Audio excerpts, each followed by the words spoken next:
दोस्तों स्वागत है एक और नए वीडियो में। दोस्तों आज बताऊंगा किन्ने की एक सच्ची घटना।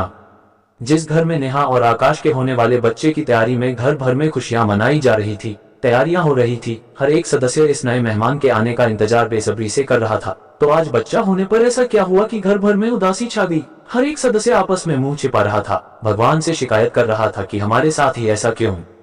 उधर जब नेहा प्रसव पीड़ा के बाद होश में आती है तो अपने बच्चे को गोद में लेना चाहती है, उसे छाती से लगाना चाहती है, उसे दूध पिलाना चाहती है, पर कोई उसे ठीक से कुछ बता ही नहीं रहा था कि क्या बात है। उसका मन आशंकाओं से भर गया। तब उसने अपनी सास सरोज जी से बच्चे के बारे में पूछा तो सरोज जी ने उसे बच्चे की हकीकत बताई।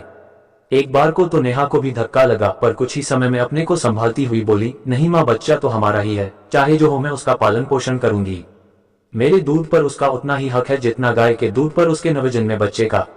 नेहा की काफी मिन्नतों के बाद उसकी सास थोड़ा पिघलसाई, उन्होंने बच्चे को उठाकर उसकी गोद में दे दिया।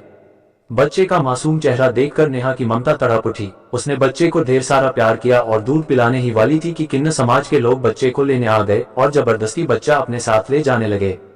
परिवार वालों में से कोई कुछ ना कर सका, पर नेहा ने अपनी ममता की दुहाई दी। उसकी पीड़ा के अश्रु उसकी आंखों और उसकी छाती दोनों से बह रहे थे। उसकी ये दशा देखकर किन्न समाज की महारानी पद्मा को अपना बचपन याद आ गया कि किस तरह से उसको भी उसकी माँ से अलग कर दिया गया। उसकी माँ भी तरसती रही और उसका तो जैसे सारा जीवन ही यातनाओं में बीत गया। सोचने लगी, कहने को तो दूसरों की खुशियों में जीते हैं हम, हंसते हैं, गाते हैं, पर क्या किसी ने हमारा दिल पढ़ा है, हमारी व्यथा जानी है? क्या हम खुद के लिए खुश नहीं हो सकते? ऐसे अनेक सवाल उसके दिमाग में चलने लगे। हमारा क्या कसूर है जब ईश्वर ने ही 3 तरह के इंसान बनाए हैं, पुरुष, स्त्री और हम किन्न लोग।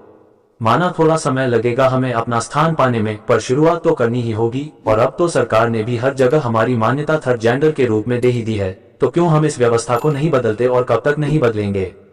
उसने सोचा आज से ही ये एक अच्छी शुरुआत करते हैं। ऐसा सोचकर उसने नेहा की गोद में उसका बच्चा वापस डाल दिया और बोली, ले पाल ने अपना बच्चा, मिटा ले अपनी दूध की तड़प, पर देख इसको भी आम बच्चे जैसा ही पालना, पढ़ाना लिखाना, क्योंकि इन सब पर इसका भी इतना ही हक होता है जितना और बच्चों का। और देख, घबराना नहीं, हर जगह तेरा और तेरे बच्चे का इम्तिहान होगा, पर माँ की ममता के आगे तो ईश्वर भी हार जाता है, तो इंसानों की क्या औकात है।